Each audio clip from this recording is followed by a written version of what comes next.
Seu pai se envolveu na investigação do caso Varginha. Foi um dos principais pesquisadores. Ele compartilhava contigo as informações descobertas? Sim, ele compartilhava, principalmente quando a gente ia jantar, né, ia nos restaurantes, ia aqui no Maninho, na lanchonete. E eu também sempre muito curiosa, eu ia perguntando e ele me contava tudo, né? Eu lembro que alguns casos me chamou muito a atenção e são informações que eu não me esqueço.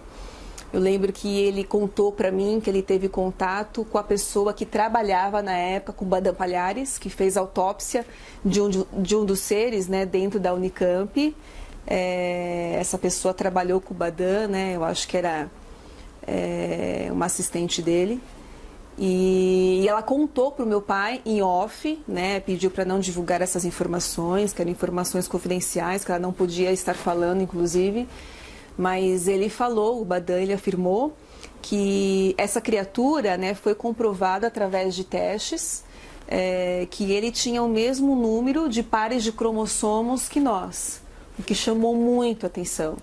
E parece que essa criatura se alimentava, né, não essa que estava morta, mas outras que foram capturadas, que elas se alimentavam de capim-gordura, que foi, parece que a única coisa que eles aceitaram comer, né, mas... E aí eu perguntei, pai, mas por que vocês não divulgam isso? Por que não pode ser divulgado uma informação tão importante? E ele falava assim, essas informações, se você também fala, né, você pode gerar um pânico na população. E outra, você pode acabar também com as religiões, né? Imagina as pessoas ficarem sabendo, né, que seres de outros planetas, né, de outros mundos, sei lá, outras galáxias, não sei, possuem o mesmo par de cromossomos que nós, né? Isso vai gerar um pânico geral, né? Não sei. Mas ele falava isso para mim, que realmente essas informações não poderiam ser, por enquanto, liberadas. Que a população em si, né, o mundo ainda não estava preparado, não tinha maturidade suficiente para receber essas revelações tão importantes. E outras informações também do caso, que ele me contava, que na época, né, a cidade ela foi invadida pelos americanos, que a população contava que tinham carros americanos, né, do serviço reservado para cima e para baixo, que a população ficou, né, eles ficaram bem, assim, o que está acontecendo aqui? Né? O que foi que aconteceu aqui na cidade? Mas ele me contava muita coisa. E coisas que eu vi, né, que eu presenciei dentro da casa do meu pai. Né? Uma das coisas que eu me lembro que foi muito engraçado, que meu pai, ele conversava com os amigos ufólogos, principalmente com o Bira, né, o Birajara Rodrigues, que era um grande amigo dele, né, uma pessoa que meu pai gostava muito. Inclusive, meu pai ia lançar um livro, ia colocar uma dedicatória em nome do Birajara. E ele conversava muito com o Birajara e com o Jevaer por códigos, né? Ah, é porque fulano vai beber água, né? E eu falava assim, pai, o que você está falando, né? O que é isso? E aí ele falava para mim assim, Cíntia, a gente tem que falar em códigos, né? Porque o meu telefone dos meus colegas foram grampeados. Então a gente tem que fazer comunicação em código. E eu falava assim, nossa, né? Eu estou dentro de um arquivo X, literalmente. E ele também me contou, naquela semana, não lembro quando que foi, no mesmo ano, né, em 96, quando caiu a nave, ele foi convidado por oficiais da polícia militar e oficiais do exército para almoçar no Palácio do Governo aqui em São Paulo. E aí ele me contou que ele foi muito bem recebido pelos militares, né? Na época não estava o governador junto, presente, mas que eles queriam sondar o meu pai e os outros ufólogos para saber até que ponto que eles já sabiam sobre o caso, né, de Varginha. E aí ele falou que foi uma tarde agradável, que eles conversaram bastante, meu pai contou tudo o que sabia, né? Mas praticamente foi uma sondagem que eles fizeram. Eles queriam saber até que ponto os ufólogos estavam sabendo sobre o caso. Então, ele falou que realmente estava grampeado, conversava em códigos, né, com o Birajara, com os amigos, com o Pacatini, com o Jevaer. E ele chegou a conversar, contar para o meu esposo que parece que ele chegou a ver carros parados na rua dele, né, com pessoas à paisana, observando, né? Então, assim, é claro que a gente, né, eu me sentiria ameaçada, né? Mas que eu ouvi essas conversas em códigos com essas pessoas, né, os amigos do meu pai, eu ouvi várias vezes, né, até achava engraçado. Mas ele falava, né, o meu telefone está grampeado pelo governo. Então a gente tem que tomar muito cuidado com as informações que nós passamos.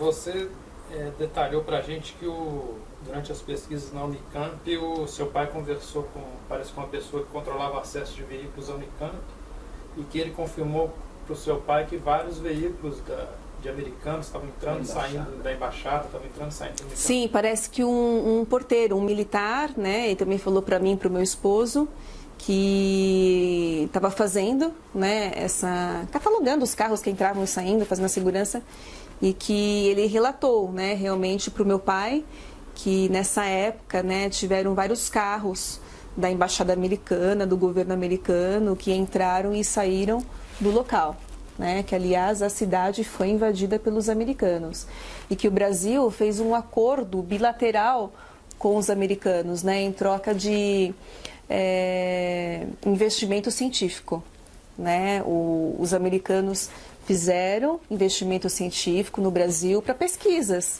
né, nessa área, em troca dos seres e em troca da nave, dos destroços da nave, né? Por isso que o nosso atual ministro, o Marcos Pontes, né, depois de um tempo, foi mandado para o espaço, né, virou astronauta, por conta desse acordo bilateral com os americanos, né? Foi o que meu pai, na época, me dizia.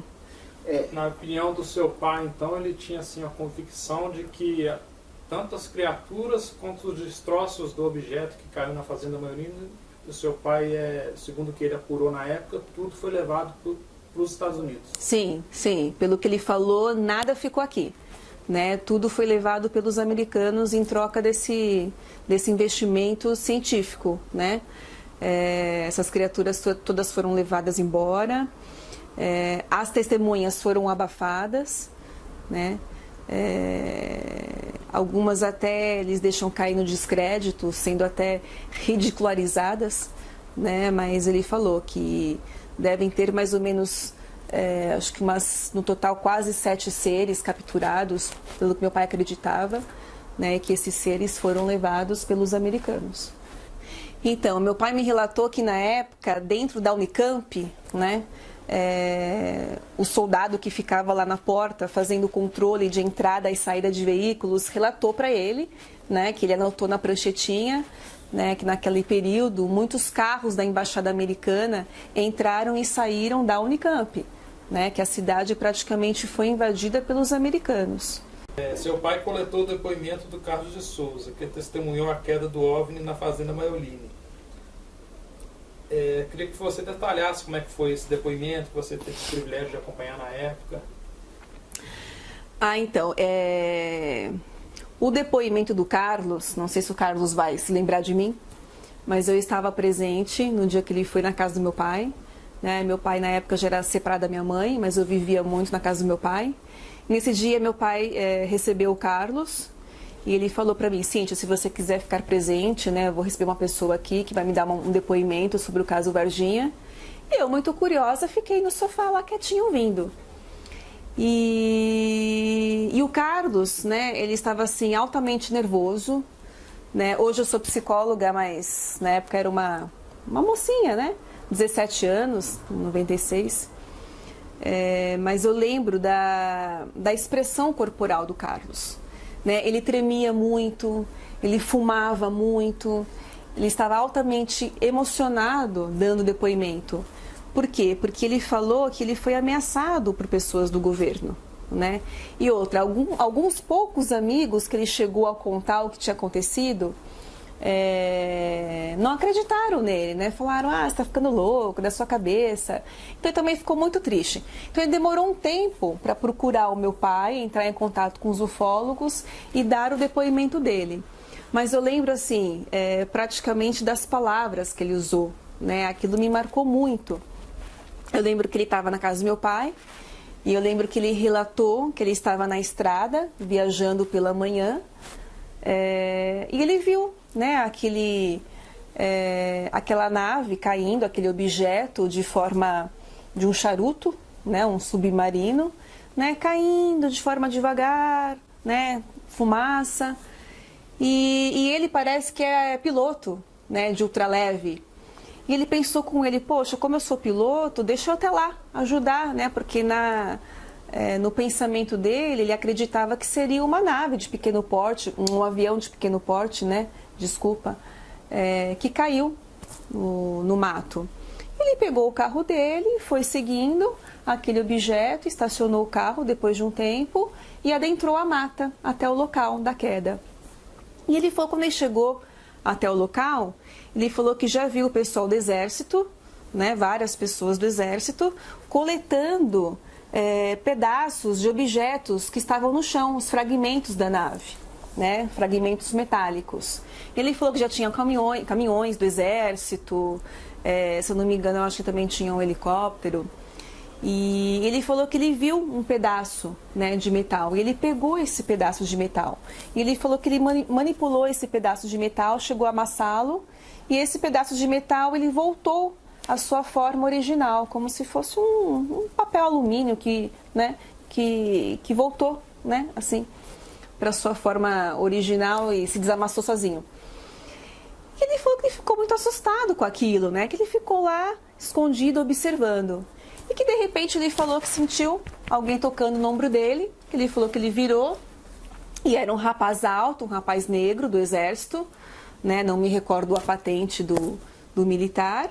E esse militar falou para ele assim, olha, você vai embora e você não viu nada aqui, né? Vai embora.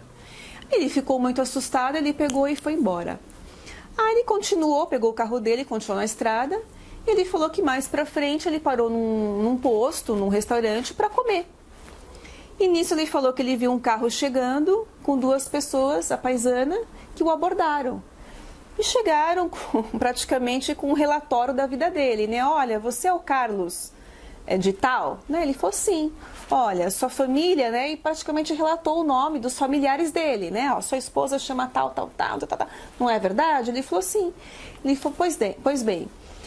Você não viu nada, né, daquilo que você encontrou no meio da mata, você não viu nada, você não vai falar nada, porque se você falar alguma coisa, a sua saúde e a saúde da sua família será prejudicada. Essas palavras me chamaram muita atenção, né? Praticamente ele foi ameaçado. E por conta disso que ele demorou um tempo, né, para procurar o meu pai, procurar os ufólogos e dar o depoimento dele do que ele tinha visto. Mas a expressão corporal dele, o jeito que ele estava falando, né, ele tremia muito, ele fumava. Então, assim, é notório que aquilo era real, que não era uma mentira.